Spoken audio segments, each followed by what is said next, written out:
Alors attention, là ça va envoyer du très très lourd sur cet article. On a le Nutri-Score. Apparemment, il y aurait des aliments qui sont mal notés. Enfin, les aliments mal notés augmenteraient la mortalité. Du coup, en fait,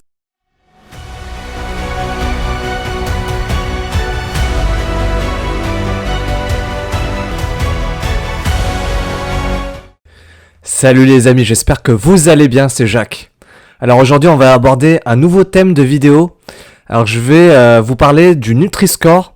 Je pense que tout le monde connaît en fait, mais je vais vous en parler. Je vais vous dire à quoi ça sert, pourquoi les industriels utilisent le Nutri-Score, est-ce qu'on peut se fier au Nutri-Score, quels sont les points positifs et les points négatifs, l'impact du Nutri-Score sur notre organisme, et enfin je vous donnerai mon avis de comment utiliser au mieux le Nutri-Score. Du coup, restez bien jusqu'à la fin de la vidéo. N'hésitez pas à liker, ça va me faire augmenter mon référencement. Et laissez des commentaires. Et on va commencer tout de suite. Alors, je vais vous parler du Nutri-Score. Je vous ai trouvé un article très très intéressant qui date du 14 février 2020. Alors, le Nutri-Score incite les industriels à revoir leurs recettes. Alors qu'est-ce que ça veut dire? C'est que en fait les industriels vont s'aligner en imposant leur Nutri-Score sur leurs produits, les différents produits, afin d'augmenter leur score. Et donc derrière, il faut savoir que en mettant le Nutri-Score et en visant les meilleures notes, forcément le consommateur va être influencé par ces notes. Je vais vous expliquer pourquoi juste après. Alors, là, on peut le voir que le 22 janvier, Kellogg's, le groupe de céréales, ils ont imposé le Nutri-Score sur leurs produits. Et après Kellogg's, il y a eu Pepsi & Co, une filiale française de l'américain Pepsi & Co, qui a annoncé que le 12 février, ils allaient faire la même chose, qu'ils allaient mettre l'étiquette nutritionnelle Nutri-Score sur plus d'une gamme de 350 références d'ici fin 2021.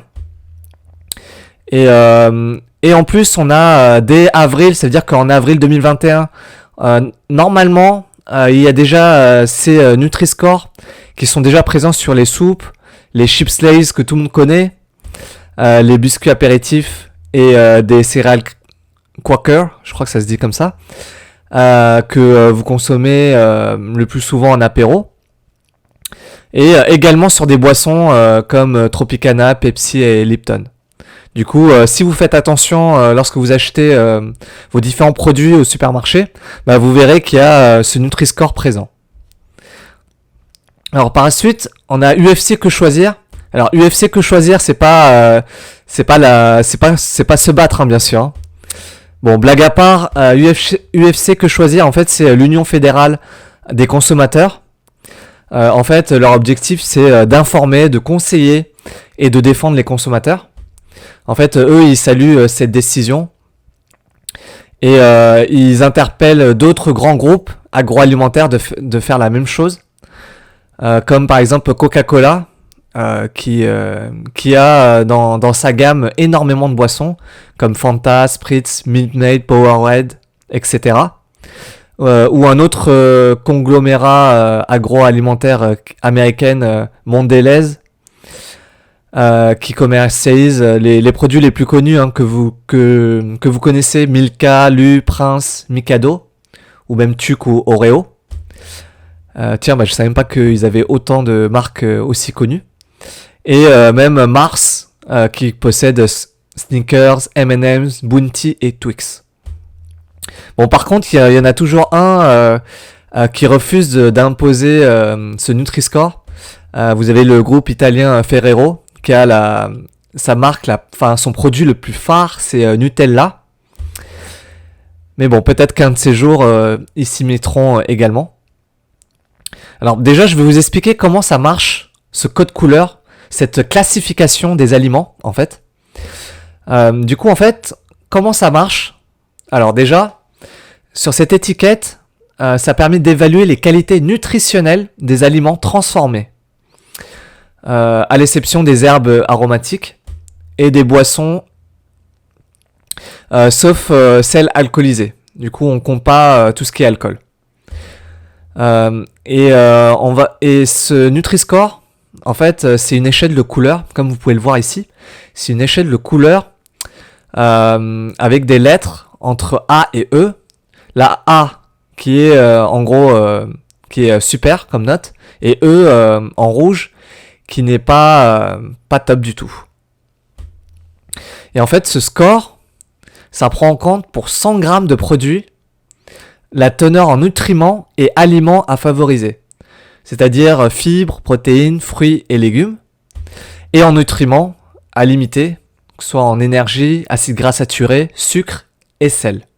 Alors, je disais pour le Nutri-Score, concernant les entreprises, en fait, ça va les encourager à améliorer leurs recettes, comme en fait les consommateurs regardent maintenant le Nutri-Score pour la plupart en fait.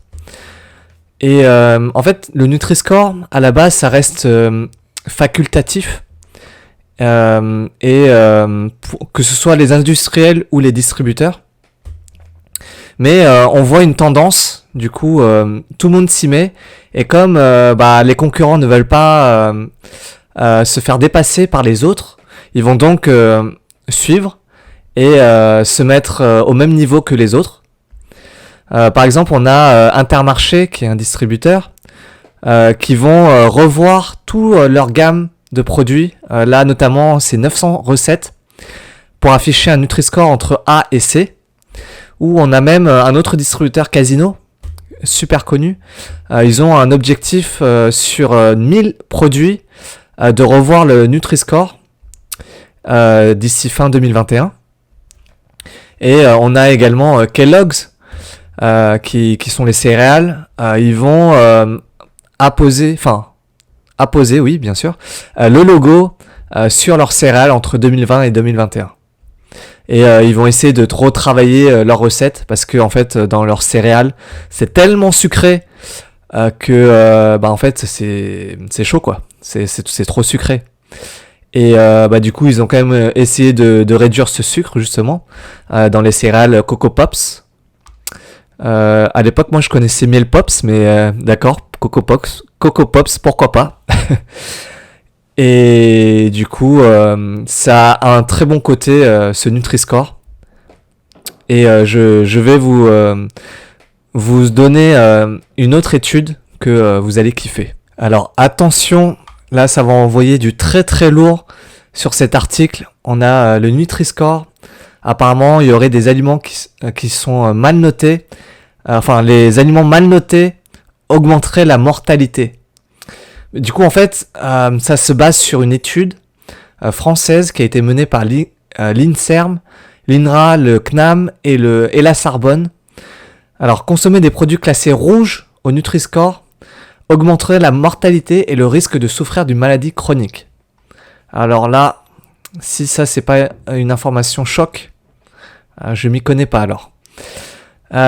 Du coup, en fait, dans cette étude, on a l'impact des produits classés de catégorie orange et rouge sur différentes personnes. Et du coup là, en fait, la consommation d'aliments moins bien notés est associée à une mortalité accrue dans la cohorte européenne EPIC. Bon, je vais vous expliquer ça un peu plus tard. Qu'est-ce que c'est la cohorte européenne EPIC?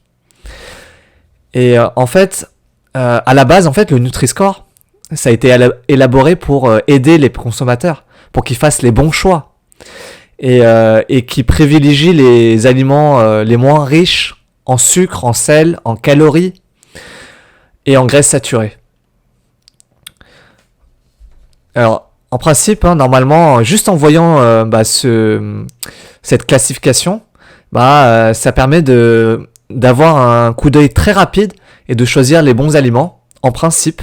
Du coup, je vais vous expliquer juste après pourquoi je vous dis ça. Et du coup, dans cette étude, ça s'est basé sur environ 500 000 personnes de la cohorte EPIC, qui veut dire European Prospective Investigation into Cancer and Nutrition. Bon, j'espère que vous aimez bien mon anglais. Voilà. Ils ont été inclus dans ces analyses. Alors, pour faire simple, ceux qui optent le plus souvent pour des aliments classés rouges ou orange souffrent de plus de maladies chroniques et voient leur espérance de vie diminuer par rapport aux autres. Alors du coup, c'est pas terrible quoi en fait. Du coup, il faut éviter au maximum les produits de catégorie rouge et orange. C'est ce que ça veut dire en fait, cette étude. Et du coup, les personnes qui consomment des aliments de moins bonne qualité nutritionnelle, ils vont avoir une mortalité qui augmente d'environ 7%, ce qui est énorme.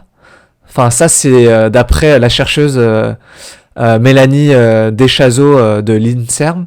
C'est ce qu'elle avait dit au micro d'Europe 1.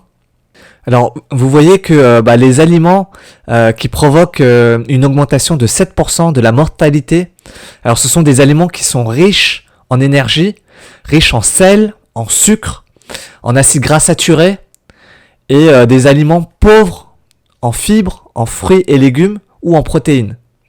Du coup, on peut citer tout ce qui est fast-food.